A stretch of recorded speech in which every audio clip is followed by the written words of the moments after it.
ini memanggilmu kawan. Belajar bergerak berbagi untuk negeri, guru penggerak majukan pendidikan. Guru penggerak menghamba pada murid, kreatif rancang pembelajaran. Hargai potensi, tingkatkan prestasi, lahirkan profil pelajar Pancasila. Belajar bergerak berbagi untuk negeri, kita menjalin kolaborasi.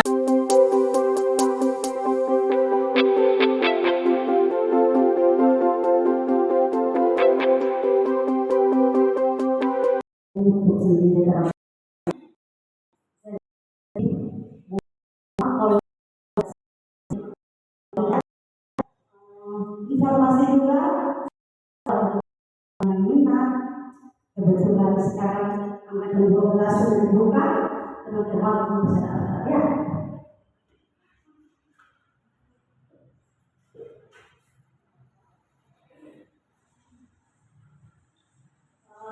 Teman-teman, di sini saya hanya karena materinya banyak, jadi tidak saya bacakan satu persatu. Saya hanya tampilkan saja karena setelah ini pasti kami dituntut untuk istilahnya kebebasan berbagi praktik baik, tapi kami belum masuk sampai ke tahap itu. Jadi dekat saya hanya menampilkan saja seperti itu. Jadi teman cukup membantu seperti itu. Tapi saya tidak saya juga masih sama-sama belajar seperti itu. Minta tolong slide yang pertama. Saya hanya tunggu beberapa menit saja. Slide yang pertama. Oke teman-teman, selamat siang. Terima kasih atas waktu yang diberikan kepada saya. Perkenalkan, saya Rosmawati, CGP Angkatan 11, Kabupaten Sumber Timur. Temanya itu diseminasi budaya positif. Latarnya sudah jelas, rekan sejawat. Dan ibu yang ditenang itu pengajar praktik saya, beliau guru bahasa Inggris SMP 1 tahun. Oke, lanjut. Ya, ini ada semacam kuis teman-teman, tapi di sini kita kayak butuh pemahaman, jadi saya tidak tampilkan. Lanjut sama teori. Di sini ada teori kontrol. Di situ di teori kontrol ada 2 teori yang dipakai. Yang pertama Dr. William Glasser, dan yang kedua itu next. Nah, teori kontrol menurut William Glasser itu ilusi bahwa guru mengontrol siswa. Semua perilaku mempunyai tujuan, bahkan untuk perilaku yang tidak disukai. Untuk itu, pada dasarnya, guru dapat memaksa siswa untuk berbuat sesuatu jika siswa tersebut memilih untuk tidak melakukan. Jadi, kalau kita dalam kegiatan pembelajaran, kalau murid tidak mau melakukan itu, jangan dipaksa. Iya, karena sekarang merdeka belajar, jadi anak-anak bebas untuk memilih jenis kegiatan apa yang disuka seperti itu. Karena sekarang kita pembelajarannya itu sesuai dengan filosofi Ki Hajar Dewantara teman-teman, seperti itu. Jadi filosofi Ki Hajar Dewantara itu segala kegiatan kita itu harus berpusat pada anak. Jadi anak tidak mau mewarnai misalkan, jangan paksa anak harus mewarnai. Mungkin dia mau yang lain seperti itu. Nah, Nah, ini teori kontrol. Hanya posisi itu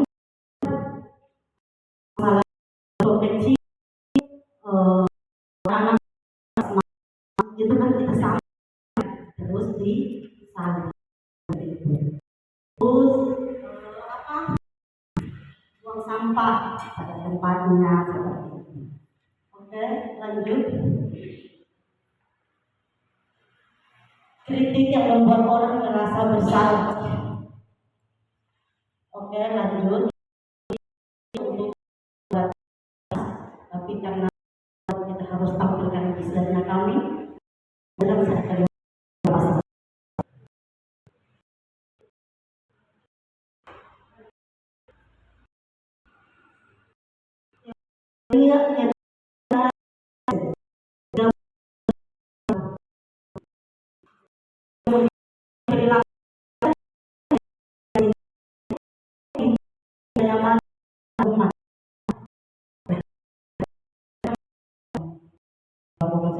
ini segala untuk SMA SMP seperti itu. Lanjut untuk mendapatkan imbalan atau penghargaan dan lain-lain. Nah, ini juga di TK biasa kita ada ya. Kalau anak-anak yang mau dengarkan ibu guru kan biasa kita apresiasi dengan berbintang ya, kasih bintang atau mungkin permen kalau ibu gurunya bawa permen lebih seperti itu.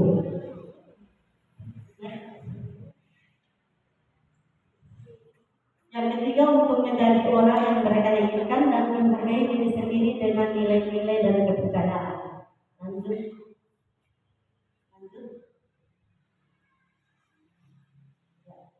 Ini Bapak kita di Hajar Dewantara menyatakan di mana ada kemerdekaan, disitulah harus ada disiplin yang kuat. Sungguh pun disiplin itu bersifat self-disiplin, yaitu kita sendiri yang mewajibkan kita dengan sekeras-kerasnya.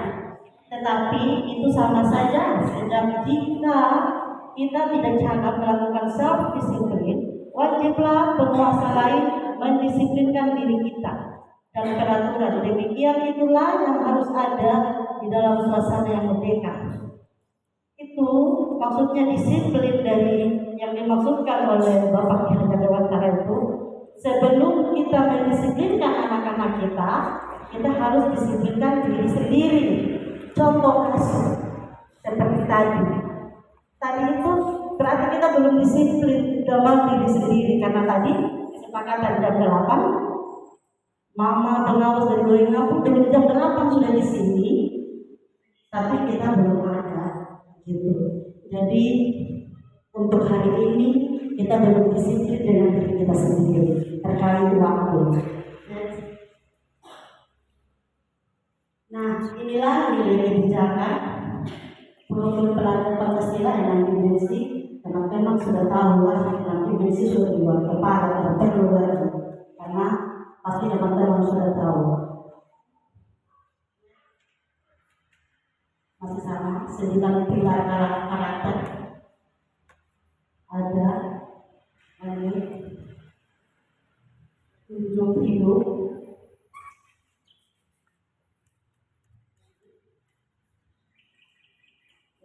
hukuman, konsekuensi, dan restitusi.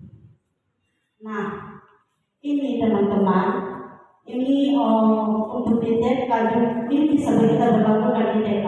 Hanya saja kalau seperti hukuman dan konsekuensi itu paling kita yang apa ya?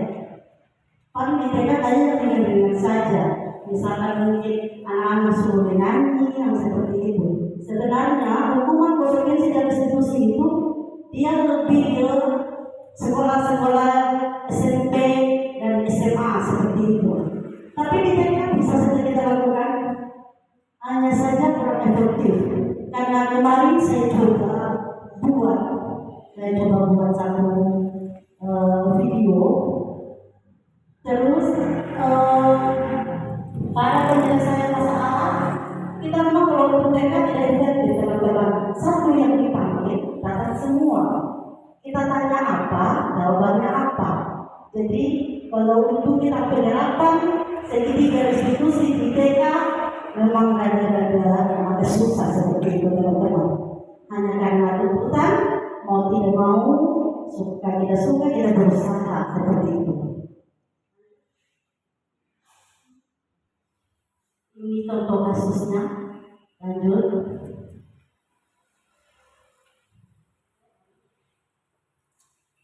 Ya, itu hukuman, konsekuensi dan restitusi. Restitusi adalah proses menciptakan kondisi bagi murid untuk memperbaiki kesalahan mereka, sehingga mereka bisa kembali pada kelompok mereka dengan karakter yang lebih kuat. Jadi kalau ada anak yang melakukan kesalahan, kita dituntut untuk tidak menghukum atau memberikan sanksi seperti apalagi kita TK lebih tidak bisa sekali. SMA SMP saja tidak boleh lebih kita yang TK ya. Kita di situ dulu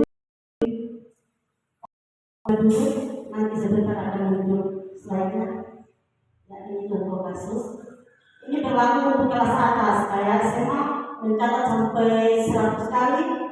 Di dalam buku kalimat saya tidak akan terlambat lagi karena terlambat hukuman atau konsekuensi kita di TK tidak mungkin dong kita suruh anak-anak menulis kita kelas. Nah, di sekarang itu kan kita kelasnya kita penuh dengan desain-desain ya, ada keyakinan kelas, ada peran kelas seperti itu. Jadi di dalam kelas itu sebenarnya wajib masing-masing kelas itu harus punya peraturan kelas. Sama kayak kalau kita ada kegiatan begini, awal-awal itu kita harus buat satu kesepakatan kelas seperti itu. Jadi kegiatan kita itu bisa berjalan sesuai dengan kesepakatan dari peserta seperti itu. Sama kalau untuk di kelas, mungkin guru dengan muridnya itu buat satu kesepakatan. Misal kalau lewat harus berisi buang sampah pada tempatnya, kalau lagi belajar tidak boleh bermain seperti itu teman-teman.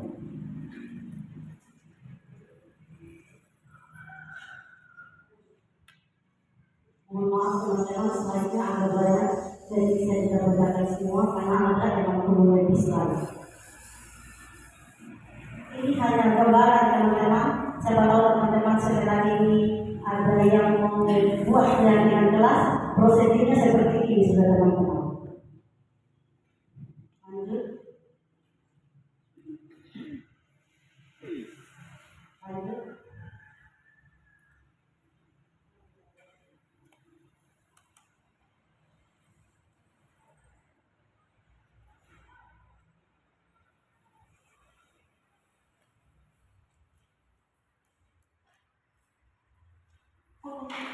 Kembali lagi, ini pada kebutuhan manusia. Kebutuhan bertahan hidup, kasih sayang dan rasa diterima, penguasaan, pengakuan atas kemampuan, kebebasan dan kesenangan. Ini 5 kebutuhan dasar hidupnya kita teman-teman. Lanjut, 5 posisi kontrol. Ini 5 posisi kontrol. Saya rasa walaupun kita bukan calon guru bergerak, tapi 5 posisi kontrol ini kayaknya harus kita miliki. Kita sebagai pendidik seperti itu. Ada apa-apa saja di 5 posisi kontrol? Oke, saya coba tanya satu kasus. Kan kalau di sekolah kita itu pasti ada saja kasus. Kasusnya mungkin yang satu gangguan ini, yang anak yang masih belajar yang mana itu semua jadi kasus. Oke, ini hanya contoh. Yang pertama itu ada pemukul. Nah, kita bekerja tidak boleh ada pemukul. Seorang pemukul bisa menggunakan pukulan fisik maupun verbal itu dengan kata-katanya kita. Kamu ini tidak tahu terus. Tidak boleh. Oke, lanjut. Saya tidak baca semuanya. Itu contoh. Lanjut. Ya, yang kedua, temuan merasa bersalah. Pada posisi ini biasanya guru akan bersuara lemah lembut. Pembuat rasa bersalah akan menggunakan keheningan yang membuat orang lain merasa tidak nyaman, bersalah atau rendah diri. Biasa kan kalau anak-anak buat kesalahan terus kita yang tegur, kalau kita kasih tahu mereka dengan Ramadan bukan, pasti mereka langsung diam, kayak mereka apa rasa bersalah juga seperti itu. Padahal sudah buat dari dulunya mengintanya marah-marah atau apa, tapi kalau kita menyampaikan dengan nama lembut, secara otomatis itu akan masuk ke hati anak-anak seperti itu.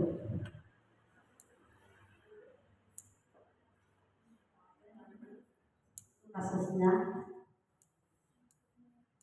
sebagai teman. Tadi sebagai penghukum, yang kedua berbuat merasa bersalah, yang ketiga sebagai teman.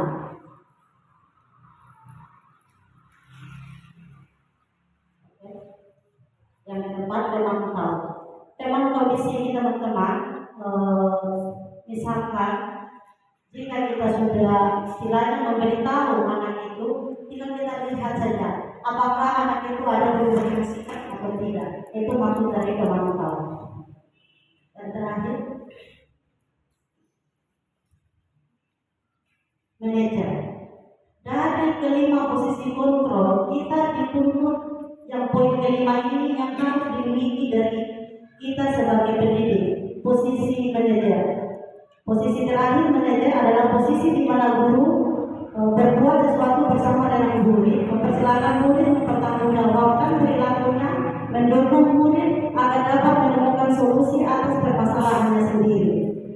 Maksudnya di sini, anak itu melakukan kesalahan, anak itu sendiri yang menyelesaikan masalahnya. Di sini, manajer itu hanya sebagai jembatan seperti itu. Jadi mungkin anak yang bermasalah tadi dipanggil ke satu ruangan sendiri, terus ditanya kenapa dia lakukan itu dan sebagainya. Hanya itu sudah tadi teman-teman. Saya coba lakukan 5 not politik dan distribusi tadi, tidak salah ada karena saya panggil 1, datang 10. Kita tanya A, jawabnya B. Jadi seperti itulah. Cuma karena tuntutan jadi mau tidak mau. Tapi teman-teman, 5 posisi kontrol itu, posisi yang terakhir itu memang harus ada di dalam diri kita sebagai seorang pendidik seperti itu teman-teman.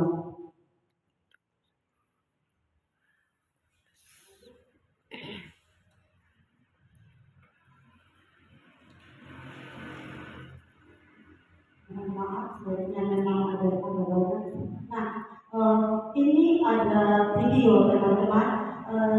Di sini video di sini itu contohnya untuk anak SMA. Tapi lagi-lagi bisa juga kita terapkan di TK seperti itu. Tinggal mungkin caranya begitu. Bisa mungkin diputar sedikit saja sambutan videonya. Video tadi kalau diklik.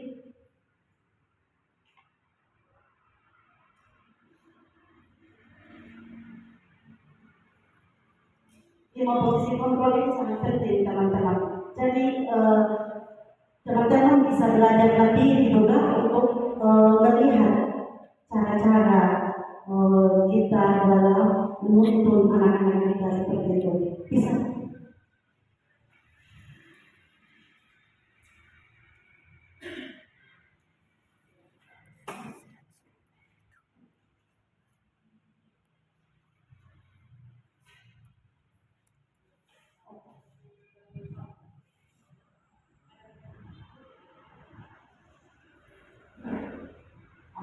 Karena suaranya tidak ada, dari kita lanjut saja.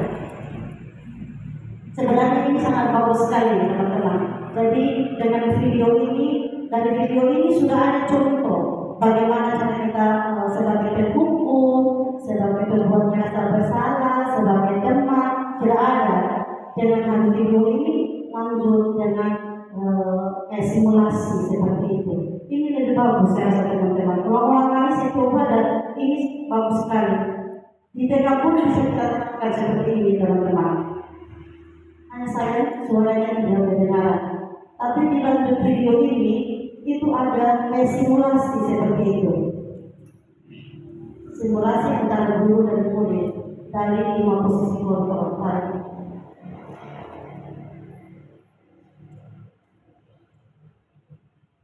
Ini yang posisi guru sebagai pemukul.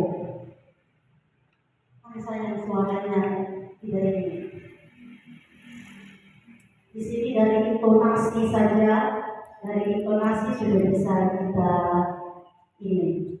Oke, karena suaranya tidak ini, lanjut sudah di slide berikutnya yang segitiga restitusi.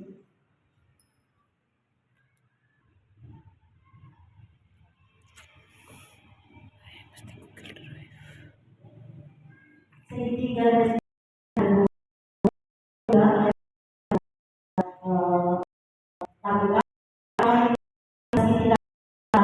dan kedua menanyakan keyakinan yang terakhir tentang investasi. Seperti ini modelnya segitiga restitusi teman-teman. Oke.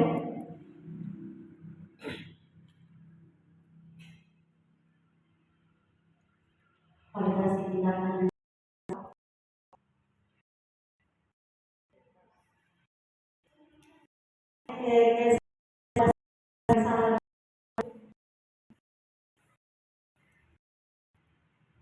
Ya, seperti